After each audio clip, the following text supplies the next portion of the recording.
Great. And also, yeah, the text I had left there, I think maybe that's made its way around. If not, you can distribute that now, or you can even distribute it a little later. Pardon? The ringing. Is that it? Okay. That seems to have done the trick. Okay. And are you leading the prayers then, Eloise, or No. or Jana?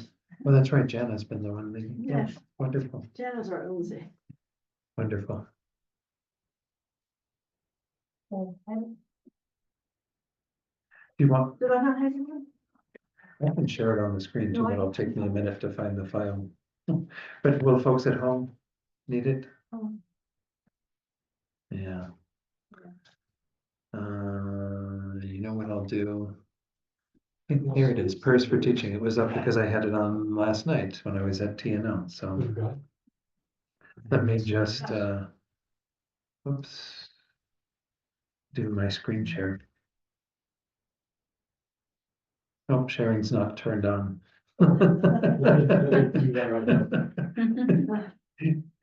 Isn't technology wonderful? I've never seen about these. Sorry. Quite all right, quite all right.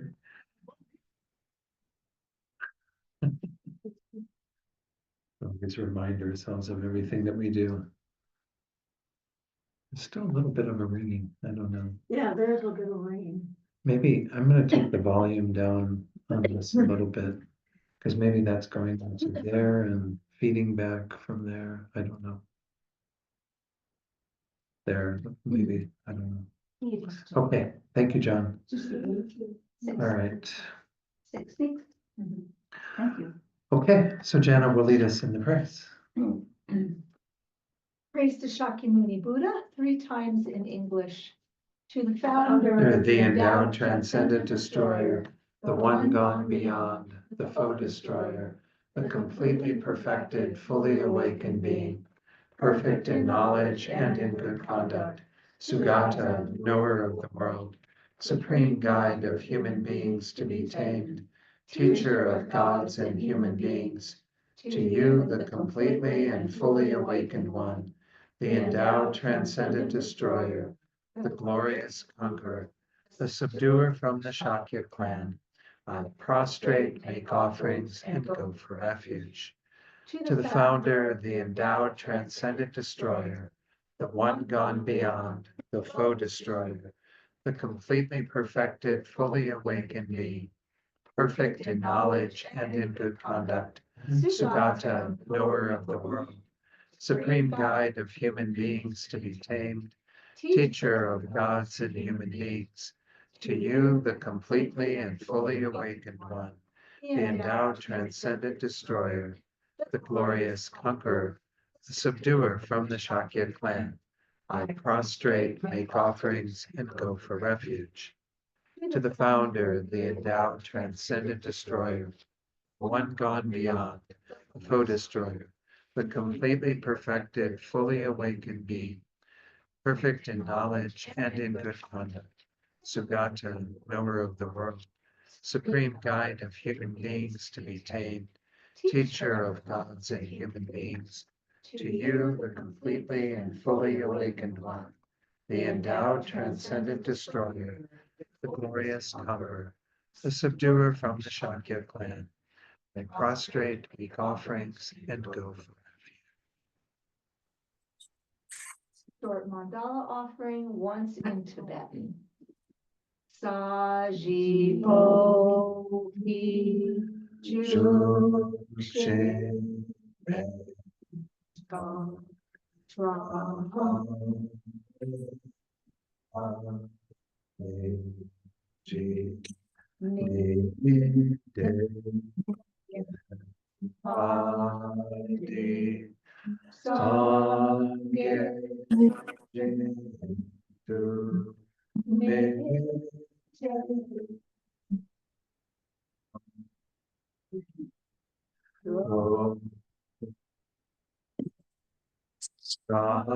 she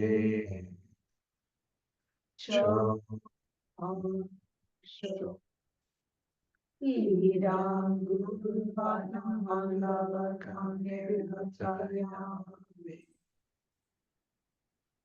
Refuge in Bodhicitta, once in English, twice in Tibetan. I go for Refuge until I am enlightened to the Buddha, the Dharma, and the Supreme Assembly. By the merits I create through listening to the Dharma, and will become a Buddha in order to benefit all sentient beings. Sangye Chodam Shodam Soki Chognam La Jamchu Bardu Dagni Kyapsu Chi Dagi Chunyan Gi Pek Sonam Gi Dola Penchir Sangye Duparsho Sangye Chodam Soki Chognam La Jamchu Bardu Dagni Kyapsu Chi Dagi Chunyan Gi Pe Sonam Gi Dola Penchir Sangye Duparsho. Thank you, Jana. Thank you all for making prayers together. Let's go ahead and start with a short meditation. We'll spend a few minutes in silence, just focusing on the breath. So whatever technique you usually use in working with the breath, feel free to use that. We're just going to kind of attend to the breath as best as we can. Whenever the mind wanders, just gently guide the mind back to the breath. So I'll ring the bell and we'll do this in silence for just a few minutes, and then I'll lead you in a short reflection to set our motivation for tonight's class.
Oh, and setting our motivation for tonight, we can recall that this text that we're looking at is called the Bodhisattva's Jewel Garland. So it's definitely a Mahayana text, a text that will help us on our path to becoming fully enlightened, to becoming a Buddha.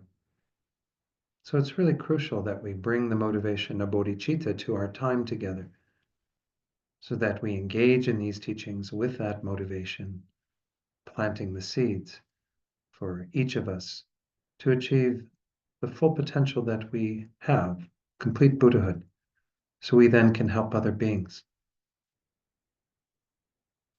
So to do this tonight, let's recall that the essence of the Buddha's teachings is to work with our minds, and then of course our behavior that follows from that. But we're essentially doing two main things: trying to reduce the negative tendencies we have in our minds and eventually eliminate them completely, and then to develop and enhance the positive qualities. The Buddha says that these are the source of our well-being, to remove what causes us suffering, difficulty, causes us to hurt others, to be separated from others, and to enhance the compassion, the love, the kindness, the generosity, the wisdom, all of this which will be the cause eventually of our greatest happiness and well-being. So this is the Buddha's work at whatever level. What he says that we need to do to follow his teachings is to reduce the negative, enhance the positive.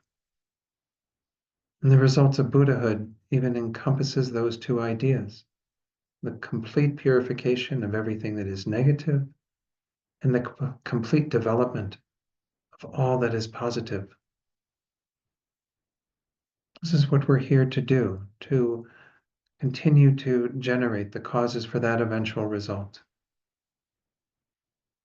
So as we prepare our minds to turn towards this text and the teachings that are in it, we can do it with that aim of being able to accomplish the full purification and the complete development of our minds. This is Buddhahood. This is the result that we are seeking. And we do this not just for our own sake, though we will achieve our greatest potential through that process, but we do it mainly for the sake of beings, other beings who are often even not knowing the causes of their own happiness and how to remove the causes of their suffering. We want to become Buddhas so we can help them, guide them perfectly on a path that will lead to their ultimate well-being. So think that you're here tonight to begin this process of working with Lama Atisha's text, to kind of adorn yourself with all these amazing qualities, remove everything that is negative, so you then can help others to achieve that same result. So we're here in a way for each and every single sentient being, without exception.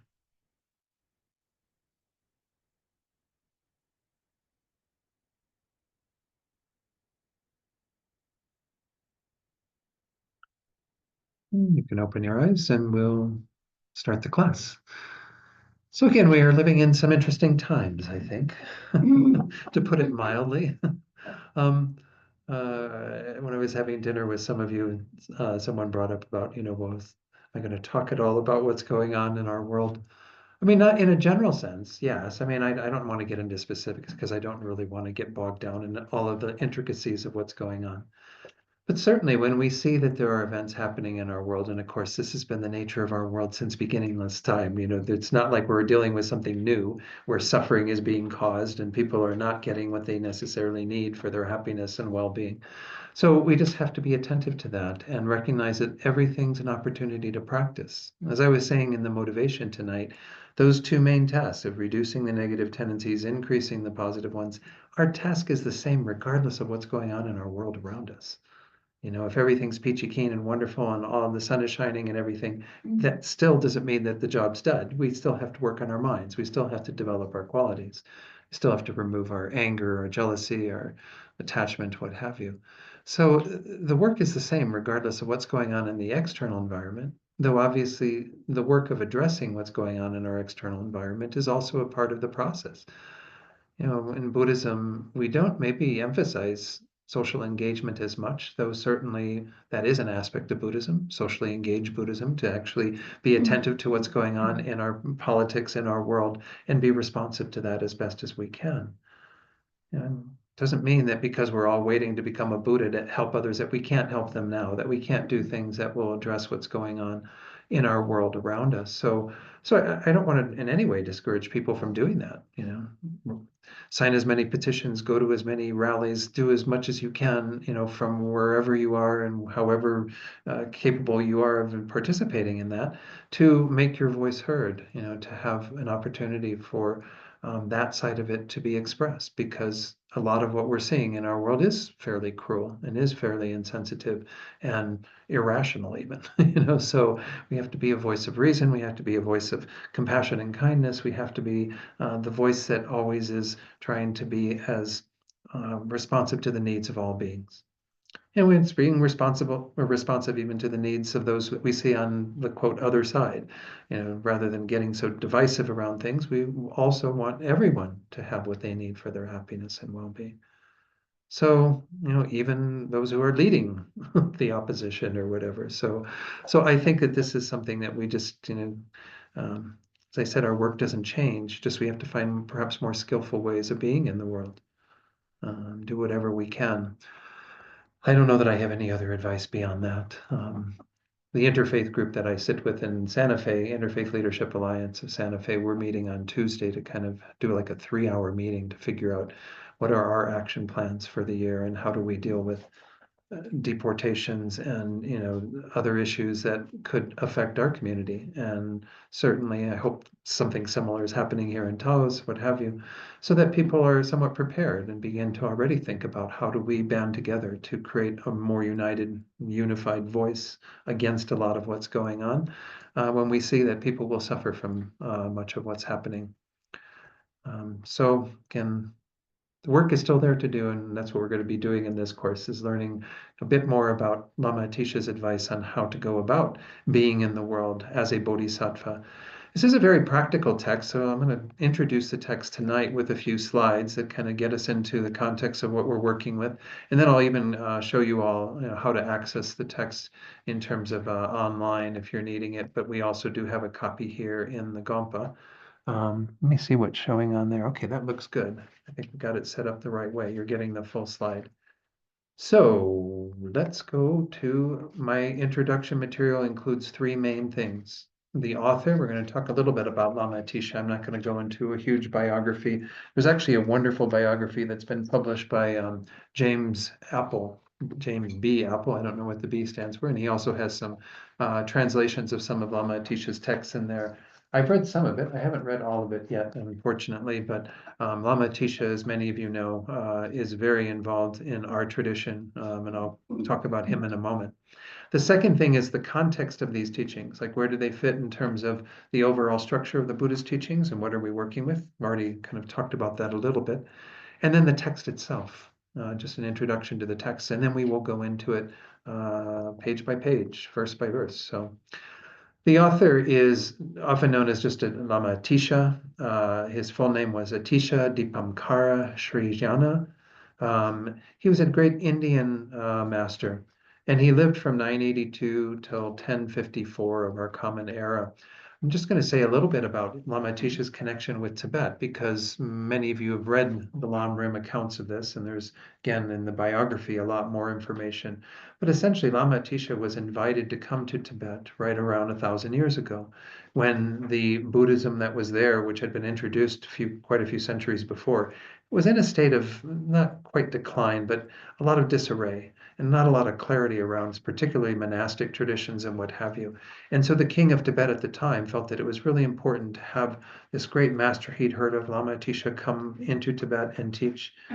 Lama Atisha had already been a bit of a traveler himself. His story is that he did have lamas that he sought out, one in particular who's known as Sir Lingpa, who he had to go on this amazing 12, 13-month journey to get to Indonesia to be able to, what's the island there? I think I've got it written on the slide. But anyway, he had to find Lama Atisha and study, or I'm sorry, Sir Lingpa, and study with him in order to have the full corpus of the Bodhisattva teachings. So again, there's Lama Atisha was already, had his bags packed to travel, it seemed. He eventually did make the journey over into Tibet. There's quite, again, a lot of more information on his biography there. But what's kind of interesting is that he had, I think, this vision of Tara or something before he went to Tibet, because he wasn't even sure that he was going to accept the invitation. And Tara said to him, "You will lose some 20 years of your life by going there. But what you will leave in terms of the imprint of the Dharma in this world is beyond measure." So he essentially got this kind of inspiration from Tara to make the journey and go there, even though he's given up 20 years of his life. But we can see we still benefit from Lama Atisha in this world. As Lama Atisha also is the one renowned for having given us the structure of the Lam Rim, which I'll talk about in just a moment as well. So let's get back to this. Let me make sure it's still showing up okay. All right. So the next slide, he is the founder of what's come to be known as the Kadam tradition. Kadam is kind of interesting. The word Kadam, and we often talk about these followers being the Kadampas. Ka means the teachings or the kind of the words. And then Dam means the personal instruction kind of thing. So these were masters that saw all the words of the Buddha as personal instructions. Like anything that the Buddha said is meant to be applied to oneself in a very personal way. This advice that I need to take to heart. He founded that tradition with his heart disciple, Dongtompa, who was the Tibetan teacher of many followers in this Kadampa lineage. And of course, the followers of those two, Atisha and Dongtompa. But Dongtompa was his closest disciple. You will hear his name here and there, might even be some references to it as I go through the text. So in terms of the context of these teachings, I would say again more about Lama Atisha, but I think most of you have read in Lam Rim texts a lot about him. The Lam Rim, the stages of the path, in that upper right-hand or left-hand corner there, you see the published version of that text with some commentary by Geshe Sonam Rinchen. It's called The Lamp for the Path to Enlightenment. It's the very first Lam Rim text in a sense. It's kind of interesting because, again, the Lam Rim is this structure. I think all of you know this, but I'm going to say it for the sake of the recording and what have you. Takes all the Buddha's teachings and puts them into a very gradual structure. In the same way that we have education in our school systems, it starts with sort of elementary school, learning the basics, and then going on to middle school of some sort, high school, what have you, where we take things a little deeper, and then to university level. And I guess, Tantra would be considered like graduate level. But the idea is that we move our mind through these stages of development. And it's a very powerful way to work with the teachings because, once more, it's kind of in that Kadam lineage where we see everything the Buddha taught is meant to be applied to ourselves in our own practice. So the very first level of the Lam Rim is where we begin to look at the continuity of our own minds and the fact that there will be another existence after this life. And we have to be somewhat concerned about that because otherwise we'll get to the end of this life and have we created the causes for a good rebirth like the one we have now? The second level of the path is looking at the bigger picture in terms of what we call samsara, cyclic existence, that we keep going from life to life. And wouldn't it be wonderful if we could actually be free of that, not just get a good rebirth while we're in samsara, but actually not take rebirth ever again through attaining the state of peace, the state we call nirvana. The third level of the path, though, is what we're working with here, essentially, even though some of the teachings can be applied and even refer back to some of the lower teachings. Essentially, we're looking at going beyond just our own personal liberation. Individual liberation must be wonderful to experience, to be free once and for all from all of our crazy delusions and ignorance and be completely free of any suffering. But that's only for us. If we don't recognize that everyone else is in the same predicament and have some concern for their well-being, then we're being a bit narrow-minded, a little bit selfish. So the idea is that at that third level, we generate bodhicitta. We're going to talk about bodhicitta tonight because he begins by giving us the advice to actually engage in the practices wholeheartedly, meaning primarily the Mahayana practices, the practices of the Bodhisattva. So essentially, when we enter into that third level, we begin by cultivating the mind of bodhicitta, the wish to become a Buddha for the sake of all beings, and then we engage in the Bodhisattva's deeds. And the text isn't going to talk about those deeds in really, in a very orderly way. It's just going to touch on a lot of things that contribute to how we are out in the world when we are with others. The Bodhisattva path is one where, yes, we might need our time in isolation, where we're working on our minds, developing our meditative skill and what have you. But the Bodhisattva wants to be involved in the world, wants to be with other beings and helping them and interacting with them and trying to guide them and the best possible way. It always reminds me of Venerable Robina, who's like that, right? Venerable Robina's like, no, I want to be in all the busy places. She has a place in New York City now, in Manhattan, down on the Lower East Side, and she's just like constantly, I think it's Lower East Side or West Side. I can't remember what side it's on anyway. She's just like, she loves people and being around people. And yeah, anyway, that's the idea behind a bodhisattva. Bodhisattva isn't just going to depart and detach themselves from society and do whatever they need to do. They want to stay engaged in the world. So a lot of the advice we're going to look at in this text is really, again, highlighting some of the points that we might find within the Lam Rim, as well as other things. Sometimes this text even seems a bit like Miss Manners, it's kind of has just good advice about just how to be a decent person in the world. As I thought about when I'm preparing, for tonight and for teaching this text for all of you, which I think I did teach once before, but nonetheless, it's always good to return to these texts and see where we're at now and what we might glean out of it that's different. But especially when we look at the times that we're in, I think these verses are really quite appropriate. They're really going to, again, give us guidelines about how we can be in the world, especially in a challenging world, a difficult world, because this is certainly a time in human history where we do have certainly our share of challenges and things that we need to contend with. The other element that is kind of a context of these teachings is what we know of as lojong. Lojong is this Tibetan phrase that is usually translated as mind training, lo meaning mind, jong meaning training, but there's a lot of different flavors to that meaning. This is also taught primarily within that third level, the Bodhisattva path. I'm going to talk a little bit about lojong. Again, I'm sure I've done this with all of you before, introduce you a little bit to some of the nuances of the meanings of these words. That's the Tibetan script. That's actually done by Chogyam Trungpa Rinpoche. Lo is the first character there. That's kind of got the little dot right after it to the right. And then Jong is the next character, and that has the little dot in the line next to it.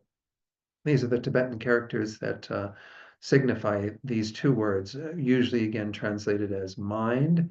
And why it says blow down there instead of low is because that's what's called the wily. That's a way of being able to refer to the different bits of the characters that are in there. And then the other one is usually pronounced jong, lo jong, and usually translated as training. But as I said, there are nuances to these two words. The first one, lo, is as usual translated as mind, but it can also be coextensive with awareness, consciousness. In this context in particular, our thoughts and attitudes. Lama Zopa Rinpoche used to often call this thought training or thought transformation more frequently. But it's the thoughts and attitudes that we have that we want to try to work with. Again, it doesn't mean that we don't also work with our physical and verbal behavior, because those are important, but everything starts with our minds. So everything is mind training in this context. Again, we're going to look at it in terms of the specific practices that are called lojong in a moment. Now, the word jong, the second word in this, there are several interrelated but distinct meanings. Let's take a look at those on the next page. The first is training. That's why we often use that word, whereby one acquires a skill or masters a field of knowledge. We are familiar with training in our society, right? You need to train to become a nurse. You need to train to become an accountant. You need to train to become whatever. It all takes training. Even to flip burgers at McDonald's, it takes training, right? Training is a part of our culture. It's no different here. We are trying to train our minds to master the field of knowledge of what the Buddha taught, to be able to utilize the teachings more regularly in our own lives. Habituation is a nice other related translation of this. Familiarization with specific ways of being and thinking. So we obviously are habituated in some negative ways where we do things and are, quite familiar with states of mind like anger and jealousy and greed and what have you, that we need to lessen. We want to become more habituated or more familiar with the more positive ways of being and thinking in the world. The third one, idea of cultivating. This is also some of the flavor of this word jong, meaning here to cultivate specific mental qualities such as universal compassion, or what's called here the awakening mind, bodhicitta. That's literally a kind of translation of bodhicitta. Bodhi meaning awaken, mind being citta. So essentially we have that idea too, that we're kind of cultivating these qualities, growing them in our minds. And then finally, the last one, cleansing or purifying, as in purifying one's mind of craving, hatred, and delusion. So you have those two kinds of contexts there that are similar to what I mentioned in the motivation tonight, right? Of kind of cleansing, purifying the mind, removing everything that is negative, and then cultivating, habituating our mind to everything that is positive. And essentially, these are the same themes that run through almost everything that we encounter in Buddhism. Those are the main tasks, to do those two things, to be intent upon purifying, removing what is negative, achieving kind of that aspect of Buddhahood, the Tibetan word for Buddha that we had in the prayer, Sangye. Sang means to completely purify. Gye means to fully develop. So that's the goal. That's what we are trying to achieve. We want to become Sangye, to completely remove everything that is obscuring our potential and develop that positive potential to a limitless degree. So again, mind training is no different. And you might even think, well, if that's what mind training is, well, then what's different about this particular Lojong or mind training? There is a unique flavor to it. As is said on the screen here, all of the Buddha's teachings are mind training in a general sense. But the use of this term refers more specifically to a lineage of extraordinary teachings that are designed to help us to use whatever we meet to awaken fully. And that's really the heart of these Lojong teachings, is that we work with these ideas so that everything we meet, we have something that we can apply at the moment that helps our mind develop, that doesn't cause it to shut down. That's why, like I said, I think these are really quite appropriate teachings for the times that we're living in, because it's very easy to shut down, right? And to just not want to even take it in, not want to look at it, not turn the volume down, shut it off, whatever. So the genre of Buddhist literature that's called mind training or Lojong encompasses specific approaches for cultivating bodhicitta, the altruistic aspiration to seek full awakening for the benefit of all beings. Again, this is a Mahayana, third level, great level teaching. It's all about enhancing this wish to become a Buddha for the sake of others. And then, of course, the practices that help us to achieve that. So again, Lama Atisha is sort of the grandfather of Lojong in a sense. I mean, it's kind of interesting. They say that in this book, this is the book that we're taking the text from. They put these covers on when they did them originally, and you can't even see the text. But anyway, it's called Mind Training. This is the huge volume, the great collection. Thupten Jinpa, who was His Holiness's translator. I don't know how much he translates for His Holiness anymore. His Holiness doesn't do a whole lot of traveling and teaching and what have you, but he translated this volume that is in Tibetan. This is like the treasury of mind training teachings. The very first text in this is Lama Atisha's text that we're studying, because that text is seen as kind of the kernel from which all the mind training teachings came. Again, they expanded on the idea. Many of you have sat in teachings like this with me or Geshe Sherab or other teachers and gotten detailed explanations of the variety of teachings that fit in this genre of literature in Tibetan Buddhism, known as Lojong.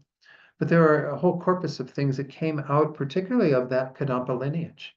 So it all sort of started with Lama Atisha making this journey into Tibet and bringing this tradition to the land of snows, where they just ran with it, all these great masters, not just Drom Tompa, who studied it extensively, but many of his disciples. There's certainly the major texts in this tradition are like Geshe Chikawa's 7-point mind training, which I've taught here before. Geshe Langri Tangpa's 8 verses of mind training or thought transformation, wonderful little concise text. Wheel of Sharp Weapons, which I've taught here as well, by Dharma Rakshita. All of these great masters kind of came out of this sort of genre of teachings that are all about trying to use whatever we meet as an opportunity to awaken, to increase our awareness of bodhicitta and the wish to develop our minds to that degree of being able to benefit all sentient beings perfectly. I might read just a little passage. This is on page 6 of the introduction of this collection, the great collection of mind training texts. The Tibetan tradition attributes the origin of mind training to the Indian master Atisha Dipankara of Vikramashila Monastery, who came to Tibet in the first half of the 11th century. Atisha's journey to Tibet, his long and close relationship with his principal disciple, Dromtonpa, his composition of the highly influential work, Lamp for the Path to Enlightenment, his contribution to the translation into Tibetan of major Indian Buddhist classics, and his critical role in what came to be later defined as the latter dissemination of Buddhism in Tibet are all well chronicled. What is not clear is whether Atisha is personally responsible for the emergence of the mind training teaching we know today. Atisha did not use the expression mind training in the manner defined above, that we just went through on the screen. And then, where did I leave that up? As we know today, Atisha did not, as we defined above in any of his more well-known writings, even Atisha's own short mind training text entitled The Bodhisattva's Jewel Garland, the first entry in our present volume, does not carry the term in its title or colophon. Similarly, the expression does not appear in any of the mind training works attributed to Atisha's Indian teachers, such as the Wheel of Sharp Weapons, all of which are featured in our volume in this book. So again, it's just kind of pointing out that this term lojong kind of came from the Tibetan usage of these teachings. It's not something that Lama Atisha said, oh, I've got this great set of teachings. It's called mind training, and I'm going to tell you how to do this. This is the words that, again, the Tibetan culture kind of put around these teachings. But Lama Atisha is really the source of them. In fact, even Geshe Chikawa's 7-point mind training is based on 7 points that Lama Atisha had taught, and that is also in this volume. This volume begins with a number of texts by Lama Atisha. So these teachings are definitely a part of that genre, though they're kind of in that early stages of mind training. So once more, we don't see quite the structure we see in the 7-point mind training or even necessarily in the 8 verses of mind training, but still some pretty pithy advice, if you will, some wonderful advice in terms of things that we can engage in our daily life.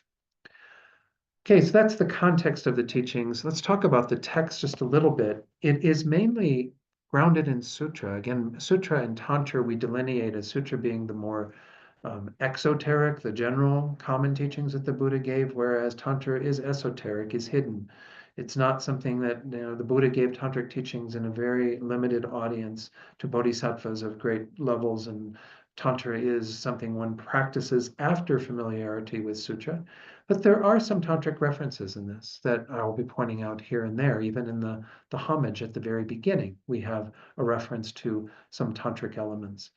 There are only 26 verses in this. We're going to take 6 classes, I think, we've got lined up to go through this, so we can just spend a little bit more time on each of these and really savor them to some degree, come to really understand how we apply them.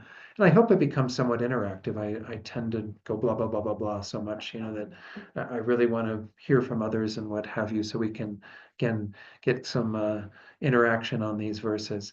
These verses are said to be like a string of precious jewels. That's why it's called the jewel garland. They use this phrase garland or necklace very frequently. The last text that we had by Nagarjuna, he's a composer of what's called Ratnavali. Ratnavali is the precious garland of advice and so on. 500 verses, I think. It's a pretty amazing text. And so this one is called the jewel garland, that we have kind of this idea that we are adorning ourselves with these verses, with these practices. That's kind of a nice way to look at it, kind of like they're ornaments for our inner being, if you will, that we can then exhibit to others through how we are in the world. Just like somebody who goes and buys beautiful jewel ornaments and shows them off to everybody around them, by wearing them and what have you. Well, we're going to wear these, but we're going to wear these inside and wear these in our interactions with others and really try to, bring this jewel advice to life in terms of how we are working with others. So that's the idea behind the title of it. Going on and talking about the text, we are going to be using Thupten Jinpa's translation.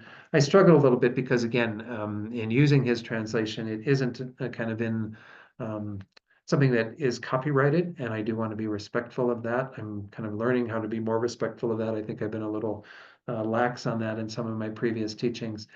So I'm going to go in a minute about how you can access that text online, but here in the Gompa, I've got a printed edition that I do have approval to distribute in hard copy because it has a big message across it, not for commercial use or something. So I'm going to be modifying the way that I teach this according to the version that's in James B. Apple's text on Lama Atisha. And it's just a very slight altering of the text, but there's a couple of verses that make more sense when they're inserted in another part of the order. So I'm going to be doing that, and I'll point it out to you. But in the text that we have from Lama Atisha, and let me go ahead and show you how to pull that up, just in case you want to know how to do that online. If I can find where do I have that online? Is that it? That's it. Okay. It's not showing the picture of that. This is Wisdom Publications. And by the way, Wisdom is part of our organization, part of the FPMT that we're affiliated with. When you go there, if you have signed up, and it doesn't take much to sign up, you can just go and click on it. And I gave the link in the email that Sarah kindly sent out. You can go there and sign up for a free account. There's no charge to get their basic account. You then go to the search and you put in mind training. And you will get, one of them is this, and right even from here, you see this little read button that's there. You just click on that, and that will take you to the text. And that's the only part of the text that is out there. They've made it available for us. So let me see, how do I scroll down? Kind of not giving me the demarcation of the scrolling thing so well. Maybe, yeah, once you click on it, then you can scroll. So again, I may refer back to this in this version at times, but I have put it into my slides, and I'm going to be providing the slides to all of you. I don't think that's a problem. But nonetheless, this is one place where you can go and review the text. And as I said, those of you who are here in the Gompa in person, we do have a copy of the text. I didn't hold that up to show you, but does everyone have the text? We do have the copies. Did everyone in the Gompa here get one? Yeah. No? Will, you need one? Ah, okay. Everyone else has one? Okay. So we're going to just go through it bit by bit. And again, I'll change the order just slightly in terms of how we go through this. Let me pull up my screen, which has the homage. All right. So that should be showing on the screen with a wonderful photo of His Holiness the Dalai Lama with the thousand arm Avalokiteshvara or Chenrezig in Tibetan, this Buddha of compassion. And we see that this starts out with making homage to three different things. The first one is homage to great compassion. The second, homage to the teachers, meaning our gurus, the beings who are intimately involved with our spiritual path, our spiritual mentors or guides. And then the third is the homage to what is called here in his translation, the faith divinities. And we'll look at this in a moment. I'm going to give you some alternate translations of faith divinities. It's not a phrase I had ever come across before, seeing Thupten Jinpa's translation of this. This very first one, homage to great compassion. When we are paying homage to great compassion, in a sense, we are paying homage to the source of all of these amazing beings. And everything that we can accomplish is rooted in great compassion. Master Chandrakirti, when I studied in the FPMT master's program in Italy, one of my favorite texts that we studied, I don't have a problem saying that, it's quite a wonderful text, is Master Chandrakirti's supplement to the Middle Way, the Madhyamaka. He begins with an entire couple of verses paying homage to great compassion. Why? Because by paying homage to the source of all these Buddhas and Bodhisattvas, you are paying homage to all of them. Kind of where do Buddhas come from? Well, they come from Bodhisattvas. Where do Bodhisattvas come from? Well, they come from great compassion. You know, this is the root of bodhicitta. By great compassion, we're not just talking the normal way we refer to compassion, compassion being the wish for beings to be free from suffering. We're talking about an elevated form of compassion. And what makes it great is not just the fact that it encompasses all beings, because it does. It's without exception. We want to have a mind that is intent upon, seeing and being, wishing to free all sentient beings from all suffering. But that's really the element of it that makes it great, is this wish to actually be an agent of doing that. Oftentimes when we cultivate compassion, when I teach on it, I'll actually be doing teachings on the four measurables, not this Sunday, but next Sunday I'll be doing compassion. This Sunday will be a measurable love. But I start with three initial thoughts. The first one is how wonderful it would be if sentient beings were free from suffering and the causes of suffering. I mean, that's where our compassion starts, is just thinking, wouldn't it be great if everybody was free from suffering, from what we identify as suffering and difficulty, challenges, pain, whatever anguish? Wouldn't it be wonderful? That's just an amazing thought right there. The second one is like you're the ruler of some domain and you're saying, may they be free from suffering and its causes. It's more powerful, right? It just has a stronger force to it. It's a bit more of an aspiration rather than there's this kind of thought, oh, wouldn't it be great? How wonderful. May they be free from suffering. But the third level is where we generate great compassion, when we think, I myself will cause this. I will help sentient beings to be free from suffering and the causes of suffering. That's where we take personal responsibility, where we say, I'm not just going to sit on the sidelines and wish for people to be happy and free from suffering. I'm not going to just, say, may that be so, but then I have to actually get up off my butt and do something about it, right? I have to actually be an agent of creating the causes for beings to be free from suffering. That's the impulse that's behind bodhicitta, right? Bodhicitta isn't just this, oh yeah, it'd be nice if they were all free from suffering. I'm going to be doing whatever I can to help beings to attain that state of freedom from suffering. The fourth thing that we often add to that is kind of beseeching the Buddhas, especially Avalokiteshvara, the Buddha of compassion, to be able to develop that and to make that reality. We need to kind of rely upon those beings who are in that position to benefit us, to kind of help us to cultivate that mind. So great compassion is this very powerful mind. We often talk about great love as well. Great love is where we are observing the lack of happiness that sentient beings have, saying how wonderful it would be if they were happy and had the causes of happiness. May they have that. And then again, great love is when we say to ourselves and to others, I myself will do that. I will place them in happiness and the causes of happiness. So it's a very courageous mind. It's not just, again, sitting and observing. It's really saying, I'm going to take some measurable actions in that direction so that I can actually help beings to be free from suffering. And of course, the accompanying thought to have happiness. So this is, again, the source of the many manifestations of the awakened mind and the awakened beings. Everything comes from great compassion. That's why Master Chandrakirti spent his beginning of his text paying homage to it. That's why even here, Lama Atisha begins with great compassion. Excuse me a moment. Okay, let's go on to the second line of the homage. Homage to the teachers. I'm teaching the module on the spiritual teacher for the folks in San Francisco right now, the center that I started studying with FPMT at back in 1996. But anyway, it's in this tradition, again, we have a strong emphasis on the spiritual teachers, the spiritual mentors, or what we again in Sanskrit call gurus, in the Tibetan lamas. Both of those words invoking a sense of beings who are really quite powerful in terms of their presence and what they have to offer and the ability to help us. And it doesn't mean that we are going to blindly just turn our lives over to anybody, but when we have checked out beings and found them to be satisfactory in that position of guiding us on our path, well, then we need to recognize the benefit that can accrue from that relationship. I'm not going to go into all the details of that. Many of you have had teachings on the Lam Rim.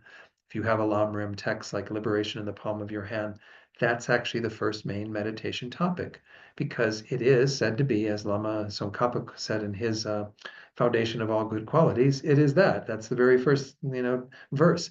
The foundation of all good qualities is the kind and venerable guru. And we have to depend upon those beings because they are instrumental in helping us to become enlightened. They cannot enlighten us on their own. It's not like Buddhas or gurus or anybody has the power to do that.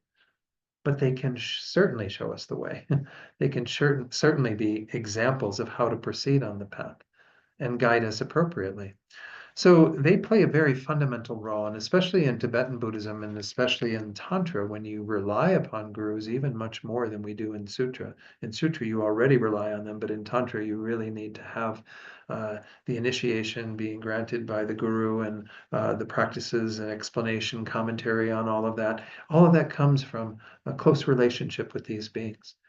So a relationship with the guru is a very important part of our path. And so Lama Atisha is simply recognizing that in that second line, paying homage to the gurus, the lamas who, again, we owe everything to in a sense. Now in the teachings, there are traditional teachings on the gurus and on work relating to a guru. They often talk about seeing the gurus as Buddhas, meaning that they are essentially an emanation, if you will, of this enlightened mind. Doesn't mean that every teacher that we meet is in that particular role. Trust me, I'm not. But the point is that when we start to develop a relationship with a teacher that we're going to rely upon in a much deeper way, it is good to have that kind of context to be able to see them as Buddhas appearing in a physical form for you. And it makes some sense that that could be a possibility. Why? Because if we want to complete the circle, here we are right now, we're developing bodhicitta and the practices of a bodhisattva as we're doing in this text. We're trying to become a Buddha for the sake of beings. We will eventually achieve that result. Well, once we achieve that result, how do we actually help beings? What is the mechanism by which enlightened beings, those who've attained this state of complete Buddhahood, that they are actually able to help others? I mean, it would be nice if they would be our politicians, if they could like lead at a higher level and, and run our countries. That would be just really terrific if we could have enlightened beings in those seats, Well, it's not happening that I can see, but nonetheless, maybe it is, maybe in some countries. They aren't, executives of great corporations, probably not appearing in the variety of forms of those people that are more worldly. Where are they appearing? Where would they possibly be coming to try to help us? In the guise of spiritual teachers. And Buddhists have that ability. They can appear as anything that is useful to beings in accord with their karma. What it said is that we have the karma to experience the enlightened energy of the Buddhas in this physical form of human beings that we call our gurus. Again, and many of us have no problem seeing someone like His Holiness the Dalai Lama. That's why I put his picture on the screen. Or, Lama Zopa Rinpoche, our spiritual director who passed away a few years ago, or Lama Yeshe, who founded the organization, or whoever. All these teachers that we have, some we're around them and we can see their qualities and begin to take that idea in. We might not have any problems with that. But it's a very powerful practice to help us to create the optimal situation. They say even if that being isn't a Buddha, if you think of them as a Buddha, it's as if they're a Buddha, because that's how we're working with our own mind, to try to receive these teachings in the best possible light. So, having said that, again, we still have to do our work and check up and make sure that those beings who we want to have that type of relationship with are reputable and someone who we can trust and definitely invite into our lives to help us on our spiritual path. But if they are enlightened beings from their side, they only want our good. They only want to help us. And so that's the mechanism of that relationship, is that we follow their advice, we listen to their teachings, we engage in them, meditate on them, do whatever they're telling us to develop our minds all the way to enlightenment. So it's really quite essential, to have those guides in our lives. The third thing we're paying homage to in that verse is these faith divinities. Well, these are the Buddhas themselves that are emanating in the form of our teachers, who arose from great compassion. Faith divinities could be seen as kind of yidams, your sort of meditational deities.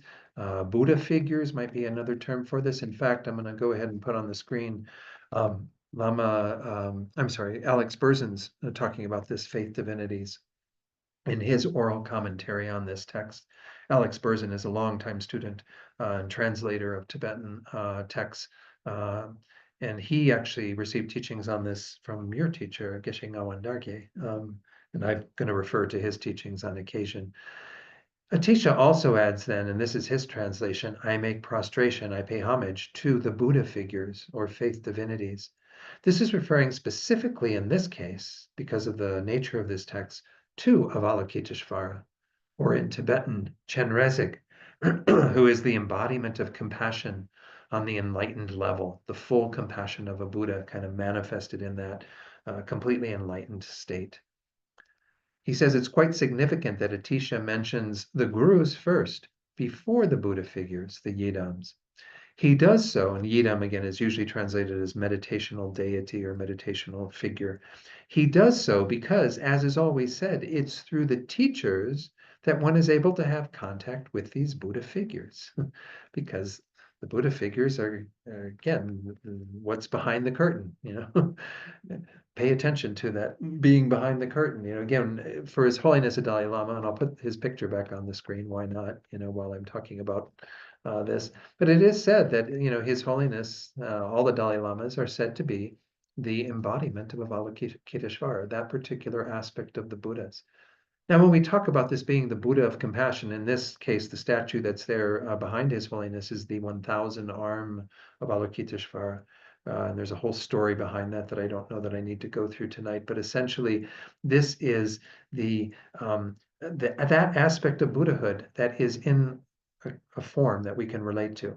It doesn't mean that Avalokiteshvara doesn't have complete wisdom then, because he's only compassion, or he doesn't have, all the other power and abilities of a Buddha. Has all of those, but we're focusing in on compassion. These Buddha figures are often that for us. When we're working with wisdom, for example, we work with Manjushri. There's Manjushri behind me, maybe somewhere. Manjushri is this yellow, youthful guy, let's say like 16-year-old body, he's orange, kind of bright orange in color, holding a flaming sword of wisdom in his one hand with a lotus in his other that has a text, the perfection of wisdom text on it. He represents the wisdom of the Buddhas. But again, because he's the wisdom of the Buddhas doesn't mean he lacks the compassion.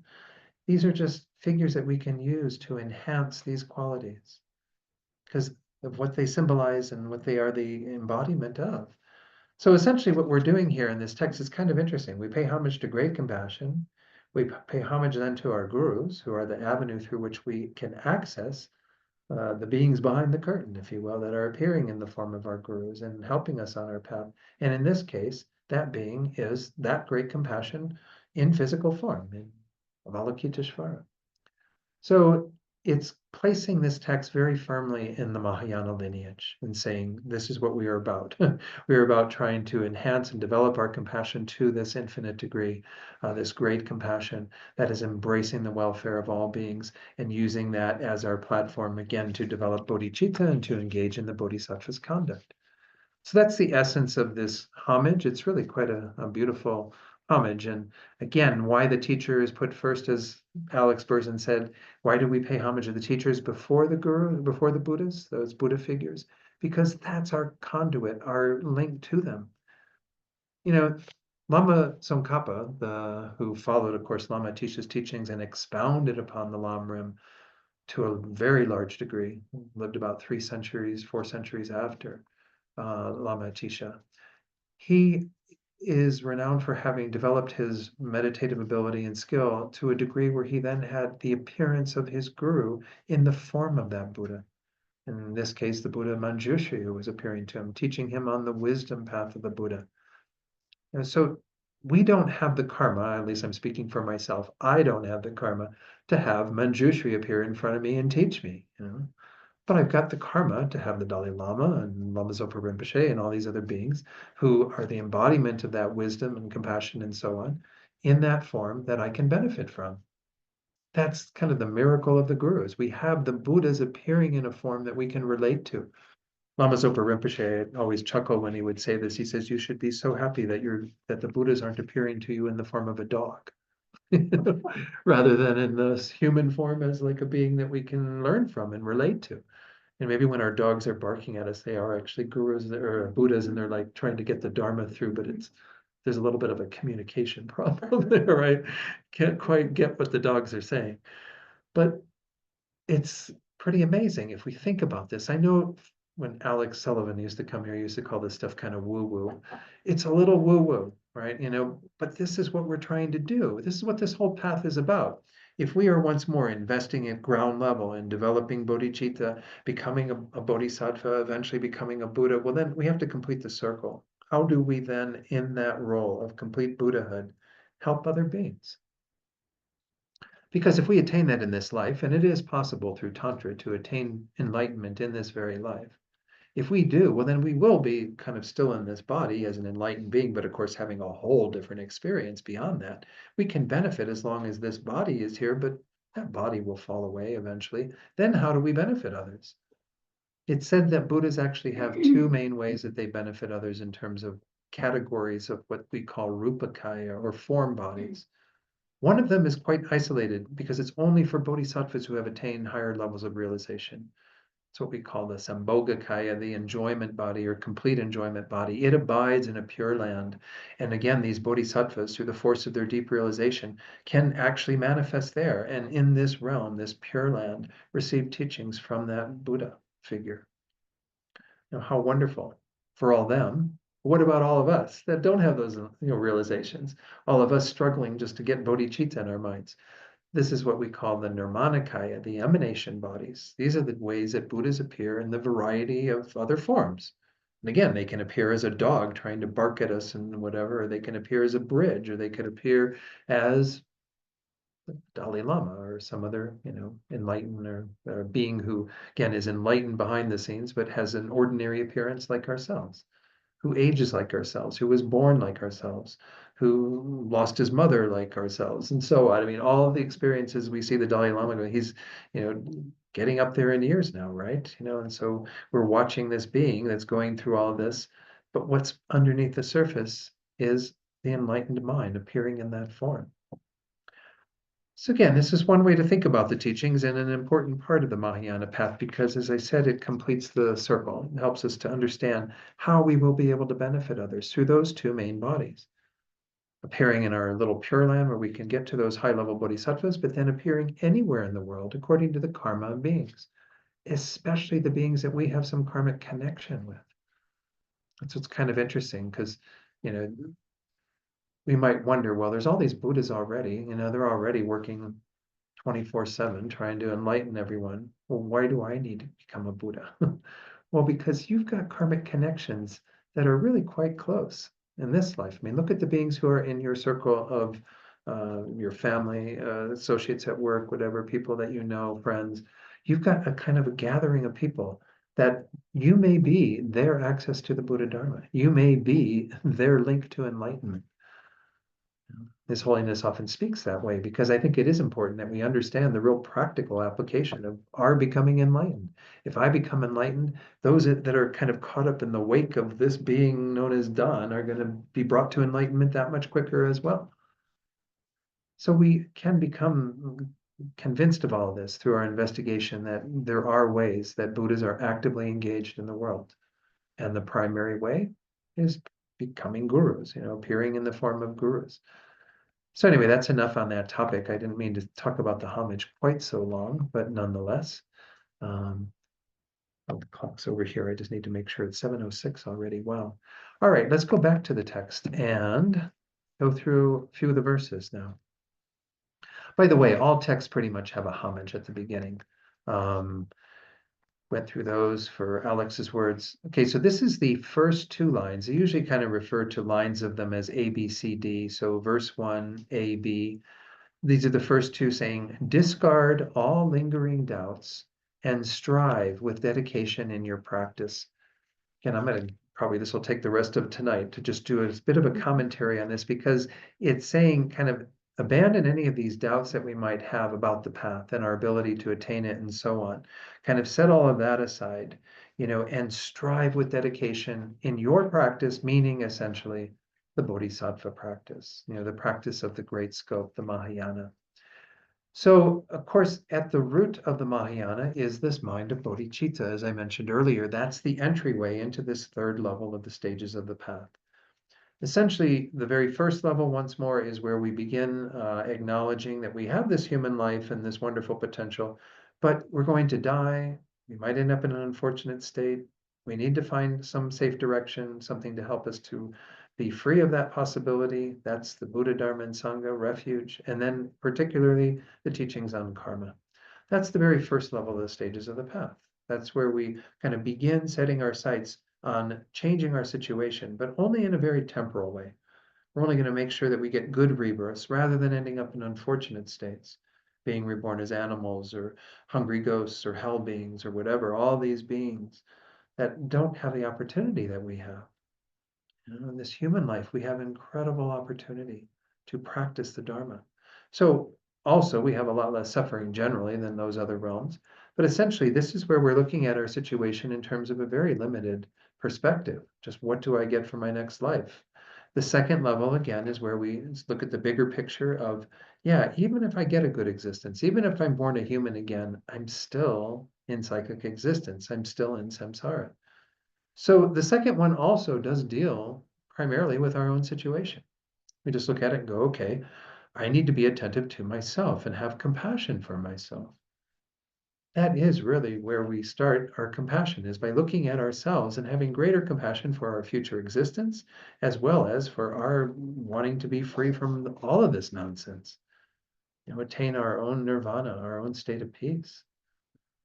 Lama Yeshe used to even talk about this being self-compassion. Self-compassion, that whole practice is a really hot topic in a lot of Western psychology. Even Kristen Neff has done a lot of work on this research and the benefits of self-compassion. But this first two levels of the stages of the path are where we start looking at ourselves through the lens of compassion, really being concerned about our own future suffering and wanting to avoid that. And that's where it starts. Master Shantideva says, how can beings who've never held that thought for themselves possibly hold that for others?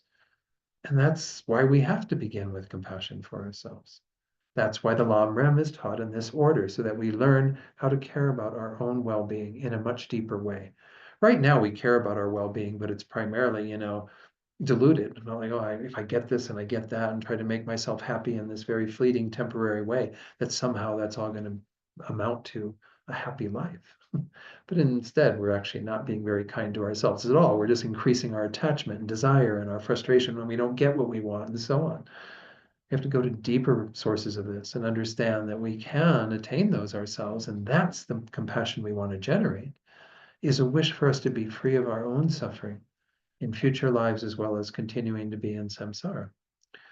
Then we can begin to generate the motivation at the third level, the great level, which again is bodhicitta. So I want to review this. Again, I don't know that I need to, but I'm going to spend a little time on it tonight.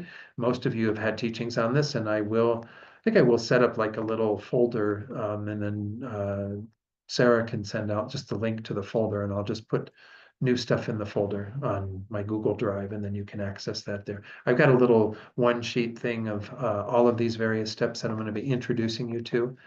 There are three ways that we can proceed to develop bodhicitta. The first two are unique instructions in and of themselves to some degree, and the third one combines them. Most of you have had some instruction on this, so I'm not going to spend tons of time, but I think it is important that we also examine how the second one is quite interrelated with lojong, with mind training. But these are the techniques that the Buddha taught for those bodhisattva wannabes to be able to cultivate that mind and eventually make that mind quite firm so that we can then become official bodhisattvas. So the first one is called the 7-point cause and effect technique. And let's just take a look at how that's cultivated. The very first step before these is to engage in developing equanimity. Whatever technique we are involved in, it's good to start with that. In the combined method, it becomes one of the steps. But the preliminary step of developing equanimity is where we recognize that right now, if we go right to the resultant mind, okay, the resultant mind of bodhicitta is the wish to become a Buddha for the sake of all sentient beings. That's all, capital ALL. That's not some sentient beings. That's not partial to just the people that we like and care about, or the people we have that karma with. You really have to want to become enlightened for all beings without exception. Well, the very first obstacle to that is that we don't have an equal attitude towards different beings. We naturally divide beings into three camps. We have the friends and close ones, those that we like to be around and that like to be around us. And there's generally that kind of reciprocity. I scratch their back, they scratch mine. There's usually some element of attachment involved in that, right? If I take care of those beings, they'll continue taking care of me. And so I just keep feeding that and they keep feeding me, and we just get in this circle of attachment. There's some love there too, but there's generally this distortion of attachment. The second group of beings are the difficult ones, the enemies. Those are the ones who are doing the opposite of the people in that first group. They are actually harming us or those that we love or helping those that we don't like or whatever. There's always something about them that's kind of stings. It's the wrong thing. They're doing the wrong thing in relation to us. So we have a mind generally of kind of anger, aversion. We don't really like those beings, right? We might even do things to harm them, say things or do things physically to harm them. The attitude that's skewed, though, is that looking at them through the lens of anger, being upset and angry at them.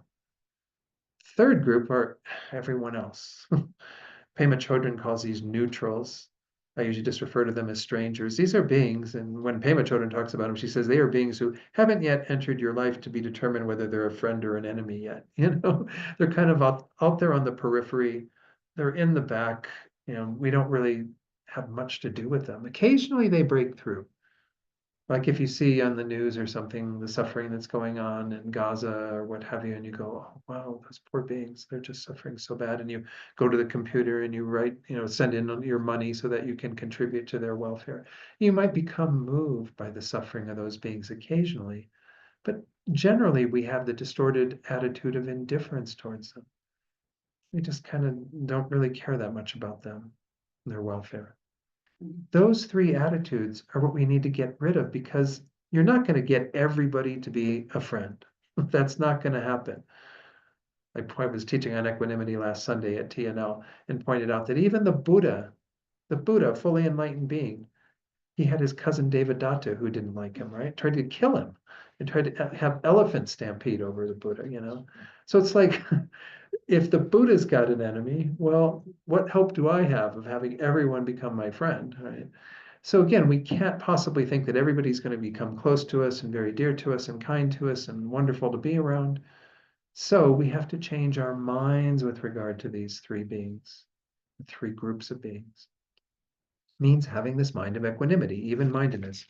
I'm not going to teach more on it. If you're curious, you could go watch last Sunday's teaching, but there are techniques for doing this. The main one being that we have a change of these relationships, even within this life.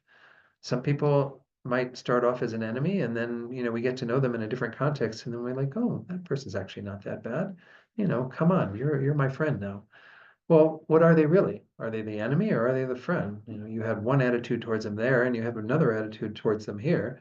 Wouldn't it be better to just have the same attitude, regardless of how they're appearing to you? So anyway, that's some small advice about dealing with equanimity. Let's go on then to the actual steps in this seven-fold, 7-point cause and effect.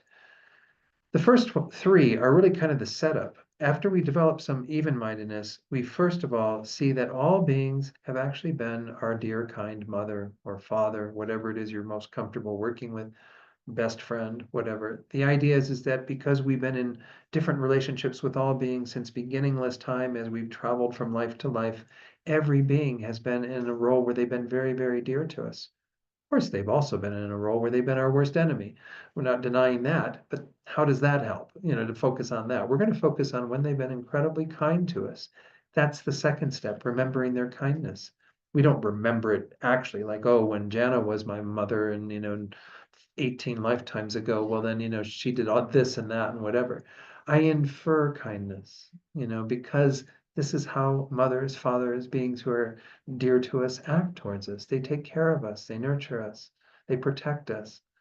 And then the third step, wishing to repay their kindness, that we actually see that because beings have done this for us, we want to reciprocate. We want to actually, do what we can for them to repay the kindness that they have shown to us. So this is, again, the setup for this first three steps, is that understanding that every being has been in that role of being very dear to us. We recall the kindness, and then we naturally generate a wish to repay it. It's quite natural to want to do that even in our day-to-day society, right? Somebody gets you something really wonderful and it's very kind to you. You might say thank you first, but you might think, oh, what can I do for them? That would be equally nice and be a way of repaying that. Well, how do we repay the kindness of all these beings? Well, you might even think, well, I've been their mother too. If they've been my mother, I've been their mother. Well, maybe I've already repaid their kindness by being their mother, but maybe I wasn't such a good mother. That's always a possibility. But the idea here is that we want to think beyond that. We want to think, big picture. Well, if all those beings, again, from our prior understanding on the stages of the path, all these beings are caught up in samsara and continuing to experience suffering and what have you, wouldn't it be wonderful if we could do something much better for them, more lasting for them? We already begin to generate some sense of great love and great compassion and aspire to benefit others in that way, repay their kindness through doing something very profound for them. And that's why we go on in the next two steps to generate great love, the wish to free or to place other beings in happiness and the causes of happiness, great compassion, free them from suffering and the causes of suffering. And then on the basis of those two very rich thoughts, cultivating this pure intention that I will be the one to do that then. Although great love and great compassion are already infused with some level of personal responsibility, this is kind of like a deeper commitment saying, yes, I'll do whatever it takes. I've got to repay the kindness of these beings by placing them in happiness, freeing them from suffering, even if it is by myself alone, even if I have to take that burden on of all sentient beings, freeing them from suffering and so on. That results in bodhicitta, because how can we possibly do that in our unenlightened state? My gosh, I try to help this being or that being, and I might end up, screwing it all up, right? Because it's really hard to know exactly how to benefit others and what have you. So in order for me to be able to benefit others to the greatest degree, I have to develop myself. I have to become a Buddha. There's no other way that I can actually accomplish the welfare of others perfectly. Only by knowing their minds, only by being enlightened. So again, I didn't even intend to spend that much time on it, but nonetheless, that gets us into the next technique, which, as I said, is rooted in the Lojong teachings. This is the instructions on equalizing and exchanging self with others. This is the first 4 steps.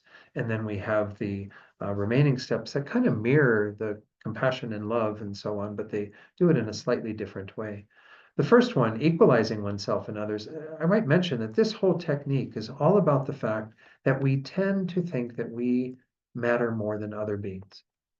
We have this mind that is frequently referred to as self-cherishing, but might be better to see it as self-centeredness, self-importance. We think we're kind of at the center of the whole world, and everyone else is kind of inferior to us, there to kind of serve our needs, to get us what we want, what have you. We often neglect the needs of others because we're so self-centered, so focused on just what I need every day of my life. Well, the very first step is to kind of see that I might think I'm up here, but actually self and others are kind of equal. Why are we all equal? Well, we're equal in the very basic way that every one of us wants to be happy. Every one of us wants to be free from suffering. And every one of us has not yet achieved the happiness we seek, and every one of us has not yet become completely free from suffering. So we're all in the same predicament. Where we are in terms of our individual process of dealing with that might look a little different, but our fundamental situation is exactly the same. How can I say that my happiness or my freedom from suffering matters more than John's or Will's or Stella's or whoever's, or Tegan's or Alexia's? We're all in the same situation fundamentally. So at least I have to see myself as equal to others to begin with, to kind of understand that we're all dealing with the same situation, all trying to achieve the same level of happiness and well-being. The next steps begin to focus on the exchange, saying, okay, well, then wouldn't it be better to take it all the way to the point where others are more important than myself? And that's where we begin to contemplate the shortcomings of that self-centeredness, self-cherishing, the advantages of cherishing others. I'll take it off screen just to share the very basic verse from Master Shantideva that speaks to this. He says, all suffering there is in the world comes from wanting happiness for oneself. All happiness there is in the world comes from wanting happiness for others. Karmically, this is so. If we only think about ourselves, then we kill others and, steal from others and lie to others and do all the things that harm other beings. And it creates the causes for our own suffering. The mind of self-cherishing is a lose-lose proposition. Others lose because we're operating from that self-centeredness, and we lose because we create the karma for future suffering experiences through our bad actions that harm other beings. On the other hand, Master Shantideva says, again, if all the happiness there is in the world comes from wanting happiness for others. So whenever we are guided to think of others through our generosity, kindness, and so on, we're helping those beings in the moment. That's a win for them. And we're helping ourselves because we're creating the good karma from which we will benefit in the future. So take your pick, lose, win-win. Pretty easy choice, right? That's the whole purpose of these next those two steps. The fourth step, the one that follows from that, is to essentially say, okay, well, I need to actually do this then, the actual thought to exchange self with others, right? I have to actually make that determination then, okay, that's the path I want to follow. I want to stop cherishing and being focused on myself alone and be more concerned about the welfare of other beings, cherish them. Then we go into the process, which again, I'll just touch on very briefly to conclude tonight, taking and giving, or Tonglen. This is how we cultivate compassion and love in this method, is that we take away the suffering of others through our vision of compassion. We give our happiness to others through the power of love. So it's essentially going against the grain of what the self-cherishing mind tends to do. It wants all the happiness for oneself and no suffering for me. Thank you very much. We're going to do the exact opposite. I'll gladly, willingly take on the suffering of others, and I will give them my happiness. Very, again, courageous mind, a different process for developing compassion and bodhicitta, and we'll touch on it again, I'm sure, at another point in the text. From there, the next two steps are the same. You develop that same pure, superior intention, thinking, and I will do this, even if it's by myself alone. I will bring all beings to enlightenment. And to do that, I have to become a Buddha. So the 11-step method just brings the best of both of those in. Starts with equanimity, then the first 3 steps of the 7-point cause and effect about beings being one's mother and showing them you kindness, and so on. Then the first 3 of the equalizing and exchanging self and others. Then it divides Tonglen into the 2 steps, taking and giving, and then results in the same 2 steps that we saw before. That's how we go about cultivating bodhicitta. So when Lama Atisha is saying in that first thing, discard all lingering doubts and strive with dedication in your practice, that's where it all starts. Every day of our lives, we should be cultivating bodhicitta to some degree, in whatever practice we have, meditating on that thought so that we try to guide our lives throughout the day to live from that place of bodhicitta, to act from that place of bodhicitta. And everything else that Lama Atisha says should be seen in the context of bodhicitta, the practices of a bodhisattva. Again, this jewel garland of a bodhisattva.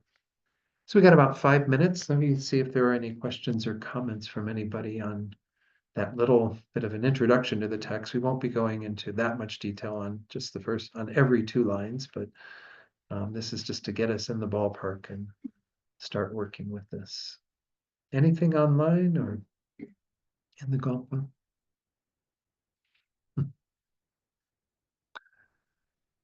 Yeah, Sarah, please. Well, as you were talking, I was just thinking, well, people have their karma, Yeah. and we or myself, I'll speak for myself, I feel fairly powerless to really make a big change in anyone's life for the better. Mhm. How can we fairly low-level beings change their karma for the better? It seems like Yeah. they've got to work that off, one way or another. Yeah, I know what you mean, You Sarah. gotta your bad karma, Yeah. right? So for the recording, and I'm not sure if everybody got that, but Sarah's question is kind of like, how do we low-level beings help others when essentially they're under the control of their karma? They're under the control of what they have to experience on the basis of their delusions and their actions and everything. I mean, there is that to be said, but this is, again, anytime that we see that, I remember when Lama Yeshe was teaching on bodhicitta, not that I was there, but his last teaching, larger teaching he gave, I think was at the Kopan course in '83.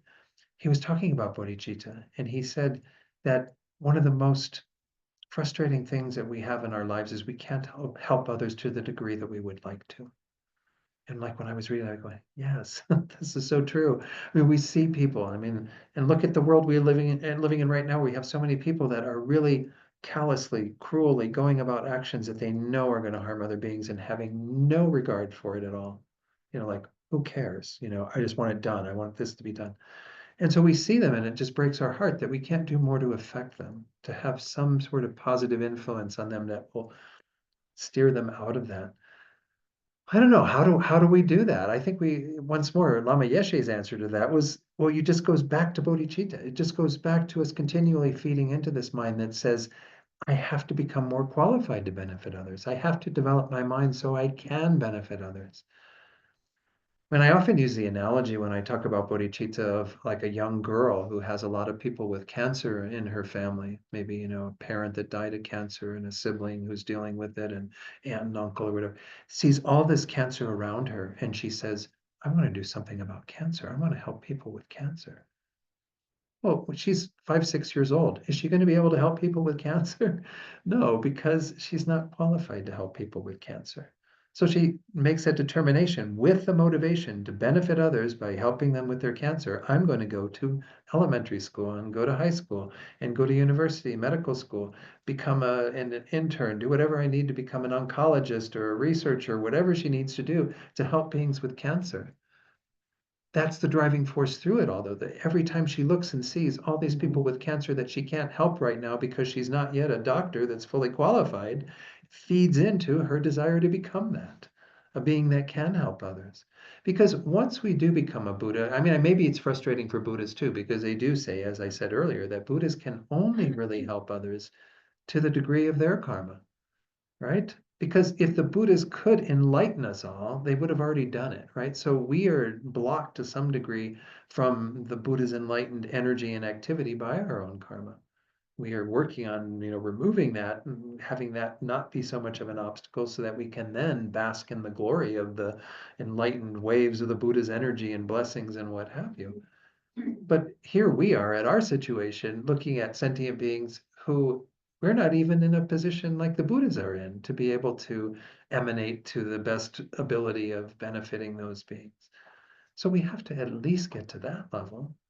And then we can start talking about. Now, again, having said that, that doesn't mean that we should just, turn the other way and say, sorry, I can't do anything about these beings. We can try. With what limited wisdom we have, we can try. I mean, some of you remember the story. I think I told it the other night, maybe even the other day at the equanimity teachings. I can never remember where I tell some of these stories. This is the one about Vinnie Ferraro, and some of you may remember it from my having told it before. He's now a meditation teacher, a Dharma teacher. His story, though, is that he was involved in gangs and stuff in New Haven, Connecticut. His father got him out there dealing on the street very young age, and he started hanging around with the wrong people. And he and his gang used to go out with baseball bats and beat up homeless people for fun. That was what they did, right? Talk about cruel, right? That's something I can't even imagine, doing. But he was just like, that was what he did for kicks. One night they're out there and a homeless person on the street getting ready to beat him. And he looks up and locks eyes with Vinny. And he says, please don't do this to me. And Vinny says, what makes you think I'm not going to do this to you? Like, who are you to say this to me? And the man says, because you have the most compassionate eyes I've ever seen. And that right there was like his St. Paul moment, right? Where he has his conversion on the road to Damascus or whatever. This was a moment for him where he just like flipped. Like there was what he saw, all of that cruelty and everything that he was so habituated towards. There was an opening. There was a possibility to kind of break through all that nonsense. I think everyone has that possibility. So back to your question, Sarah, I mean, I don't know, can we be the homeless person in that case, like that says something that causes somebody to maybe that homeless being was actually a Buddha, who knows? That's what I was thinking, maybe the Bodhisattva or a Buddha. Yeah. But how wonderful if we could do that for others, if we could say something to others that would make them look at themselves and go, I can't keep doing what I'm doing. This is not good. This is not a healthy way to be in the world. It wasn't teaching the Dharma or anything. It was just showing him that he's got something in him that he was blind to. His compassionate eyes in this case that just caused this reverse. So I think we can do that to some degree, and maybe we aren't that skilled yet, not even bodhisattvas yet, much less Buddhas. But as we progress on the path, we will have greater capability to know exactly how to cut through all of that, to get in that crack where the light gets in or whatever. That Leonard Cohen said, that everything's got a crack in it. That's where the light gets in. That's where we can kind of get through into beings and change them. I would say the first thing, though, going back to your question, I don't want to talk too much longer because we're already a little over, but is to change how we are in the world. Be an example to others. What is it like when you go to a rally and you choose, peaceful ways of being and saying things and everything, rather than it becoming kind of a mob, angry mentality and whatever, and you just kind of going along with everybody?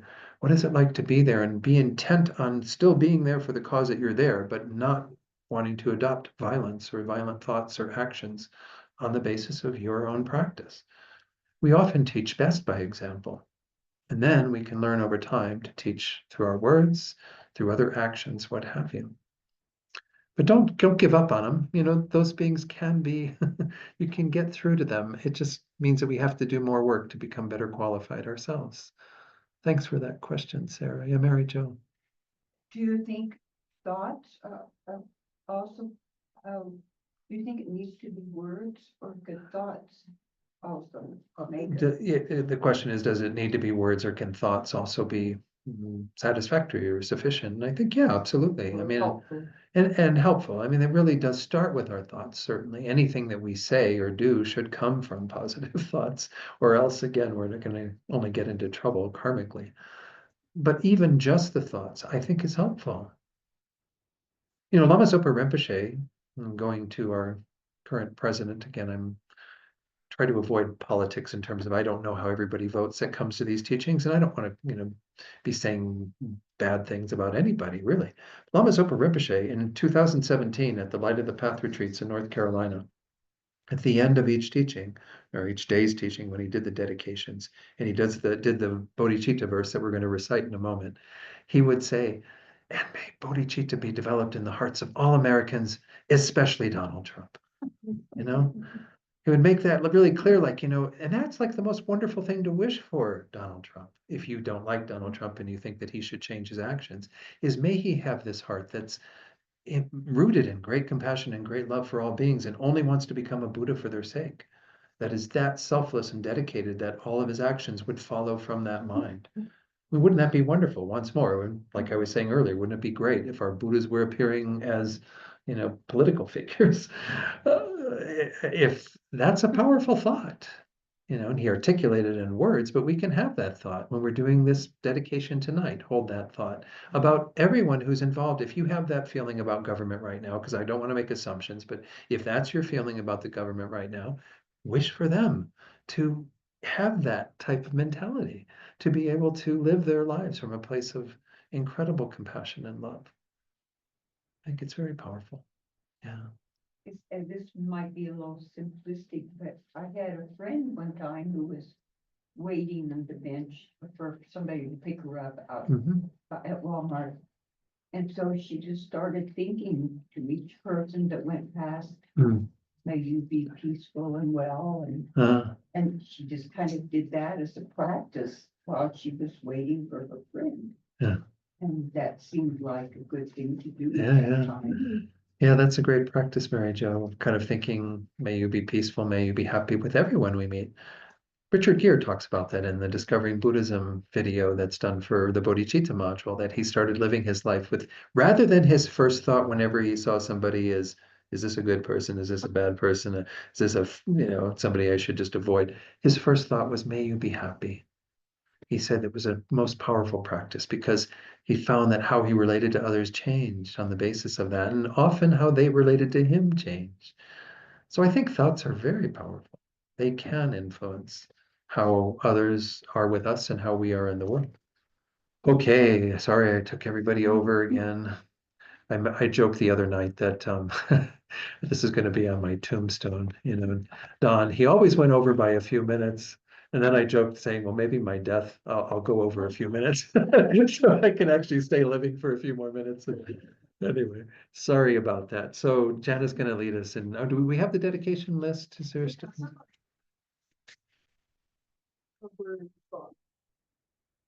It's right there behind. And if you do have any other additional names to add, you can add them at the end, but if Jana could read those. Maybe it's part of it. These are some that we've had for a while. Okay, And Okay. these are ones that came up tonight. okay. We dedicate the merit created tonight by listening to this very beneficial teaching to all sentient beings on prayer lists everywhere. We specifically dedicate for those experiencing illness: Cheryl Holloman, Megan M, Aileen H, Taryn A, Andy L, Baby Marima. Just looking for duplications. Alea, Jim B, John B, Mary Jo, And these are two. oh, Jill Whitmore. We also dedicate for those experiencing obstacles, specifically Mary Jo, Matt, Doug, and family, Elena,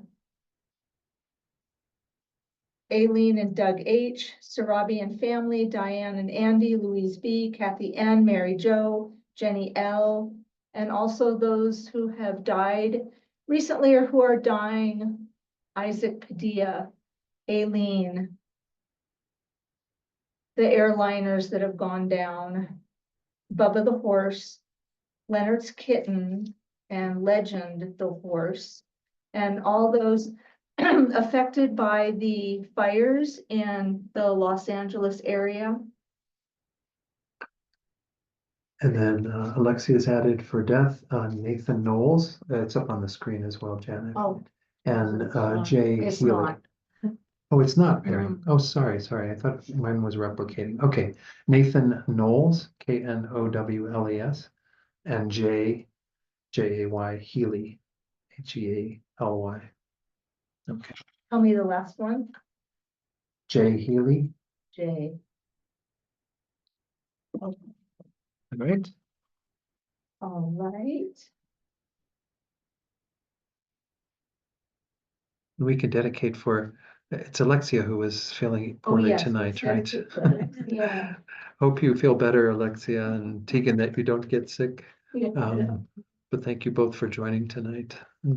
Let's go ahead and recite the dedication prayers. Let me get those on the screen. Those I know I can put on the screen. There, okay. We're not. You're not getting them now. How weird. Okay, well, they have them online then. So in the Gompa, we'll just go to the prayer pages, all right? We'll do the dedication prayers. Once in Tibetan. Gewadi No do da Lama Sangye do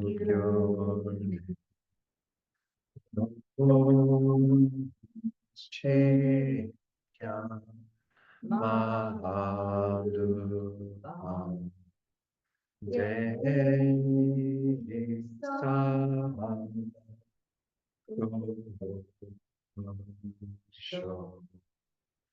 Sam Sho Sam Chogrin Porche Ma Ke Panam Ke Gurche Ke Wanyam Pame Payam Gom Ne Gom Du Pel Sho. Long life prayers for His Holiness Dalai Lama. The wish granting, wish Fulfilling jewel, source of every single benefit and happiness in this world, to the incomparably kind Tenzin Gyatso, I beseech. May all your holy wishes be spontaneously fulfilled. And for the swift return of Lama Zopa Rinpoche, fearless This teacher teacher and assembly of the children of the victorious ones, Shravakas and Pratyeka Buddhas, victorious Losang Father and Sons, along with the lineage masters, all the objects of refuge of infinite lands, please bestow the virtue and goodness of accomplishing this prayer here and now. holding and spreading the Muni's precious and complete teachings through explanation and practice. You wore the armor of patience that is never discouraged. Incomparable venerable Guru, to you we make request. While striving single-pointedly for the sake of the victorious one's teachings, the sole gateway through which all benefit and happiness emerge, and for other living beings, you suddenly departed to peace. What a great loss!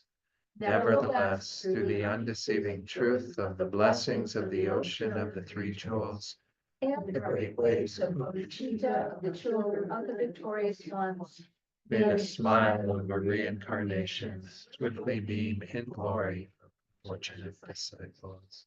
and for Osohita Lama Yeshe's reincarnation, the Venerable One, to you whose kindness exceeds that of all the conquerors, for those wanderers in far-off places, especially the West, mindful of your loving concern for us, in intentionally descending again into a family of a far distant land, we make this request. O Lama, please live long. Great. So again, for all those beings that we mentioned on the prayer list, we dedicate for their welfare, and then anyone else we're holding in our hearts. Thank you all for joining tonight. Again, sorry about going over, but it's great to be back with all of you. And I'll look forward to, just so you know, as a preview, the next 2 weeks I will be coming up, and then I have to leave for California for a little teaching tour on Friday, February 28th. So it was just too tight to make it up here on the 27th. So that Friday or that Thursday will be online. The following week, I can teach from California. I don't have anything that night, so I'll teach then online. So we got 2 more teachings in person, then 2 online. Then there will be a 1-week break because I'm leading a retreat at Vajrapani, and it's just a little too complicated to try to do the class from there. And then I will be back in person for what will probably be the last session of this class, and then we'll continue on. And I think I'm around good share, maybe May I go away for 1 or 2 Thursdays, but all right. Thank you all. Appreciate you all being here.